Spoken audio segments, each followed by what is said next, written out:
Hello, guys. Good afternoon. I'm Chris. I would like to tell you a few things about you may not been aware, but actually, China they have like plenty of time since the last COVID SARS in 2003. And actually, they've been making kind of an inquiry how actually it started all. And in 2011, there is a nice movie with Matt Damon and and Gwyneth Paltrow. And actually, it's tracing back to also a restaurant and a food market. And actually, the whole virus was it seems like was transmitted from bats to pigs actually, and then of course Slaughterhouse restaurant, and then it was actually introduced, and that was supposedly number one, the first person infected, patient number one. However, of course, this is probably just a scenario, and this is just a presumption, like how exactly started. However, China officials they have plenty of time, especially since they have that in the first place to actually prepare themselves to have the normal infrastructures and to inform the people. And actually, if you look over the years, actually Chinese people they always in really busy areas they always wear a mask in the airports. They always was, I mean, not all of them, but certainly a huge amount of Chinese people. But nevertheless, I mean, this is just the tip of the iceberg. I mean, if you think of it, China officials actually they are responsible for genocide. I mean, look how many people they die already. They've been killed by this, Wuhan virus. And if you remember in the early days, this year, actually, the Chinese officials and the police and this in Wuhan, they were actually making a advertising campaign, not to promote rumors and everything related to the virus. But actually, it wasn't a rumor. How they were sure that this was a rumor in the first place? So that it make you think, and I think they should be held accountable for that. And not only that, I mean, even the whistleblower, the Dr. Liu, he was actually trying to raise the alarm, and he was actually arrested. I mean, come on. And this wasn't something from the local people. Obviously, that this was coming this order from high above, and obviously the officials they try to cover it up. Not to mention all the information related in the first stages of the virus. They actually erase all the traces. They destroy samples and so on. I mean that is really a murder. A genocide. I mean, not to mention because it could actually be. Probably we should have the vaccine much earlier than we have it right now. If those sample will actually be saved, and not only that, if you think of it, I mean, by just trying to cover it up and saying that it's just a rumor, please don't and actually was please don't spread any rumors, and actually was punishing and people who actually was trying to raise the alarm and everything. They leave all the borders, all the airport, I mean the planes and airport all open.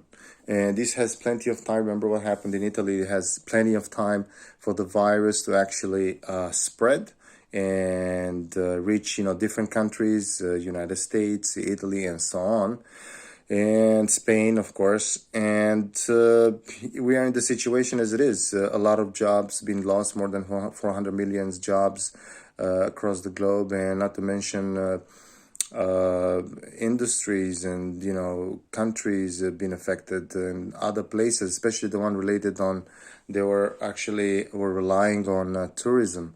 So there are a lot of sectors, not to mention how many people they've been suffered because of the coronavirus, the COVID-19, and also how many people they lost their lives. So who knows, I mean, who actually this virus is going to hit next. So unless probably all of them, I mean, it's going to take years probably until everybody will be vaccinated. I mean, you have to take into account distribution, manufacture, each and every center, all the people that they have to be vaccinated and so on.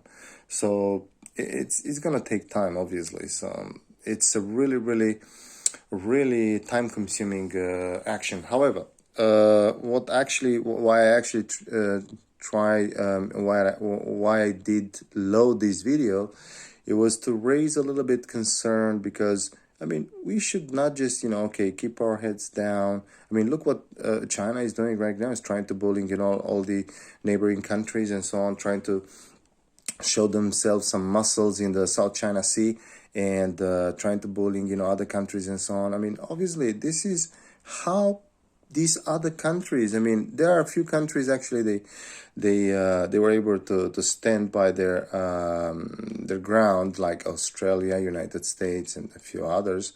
But in the early days, I mean even European Union, starting with Germany, they were like hesitant of that, because obviously they don't want to lose China as a business partner. I mean a lot of parts and a lot of machineries, a lot of raw materials that actually are coming from China. So obviously they don't want to lose this over a dispute for this coronavirus. But unfortunately this is nevertheless unavoidable.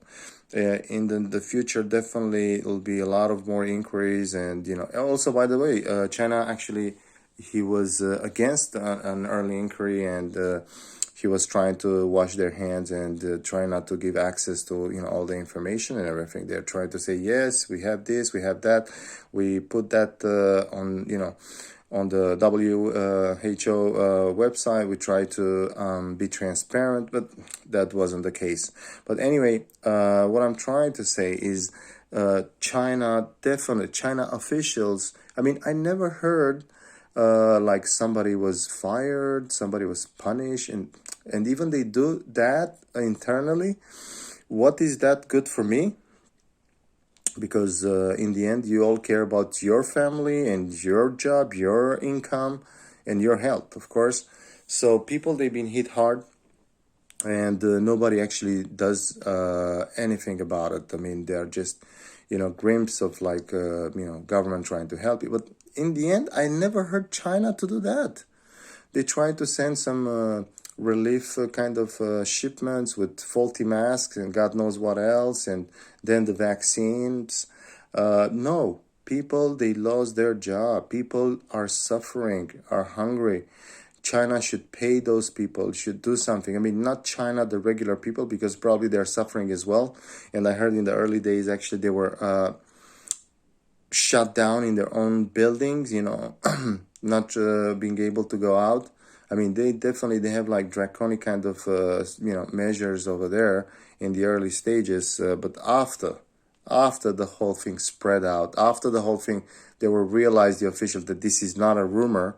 So, yes, we have to stand together and we have to do this. I mean, if you're just going to rely on the next person next to you to do something about it, to raise these concerns, this will never actually accomplish anything. We have to be like a big voice, like a voice that will be all of us connected, holding hands, and raise this concern, because this will happen again if nobody does anything about it. Well, I hope you enjoy my video. I know it's not the most pleasant, but it's not the most unpleasant video as well. So I hope you understand something, and remember, it's your turn as well, not just the next person next to you. Okay, thank you very much for watching, and I wish you a great day ahead. Bye-bye.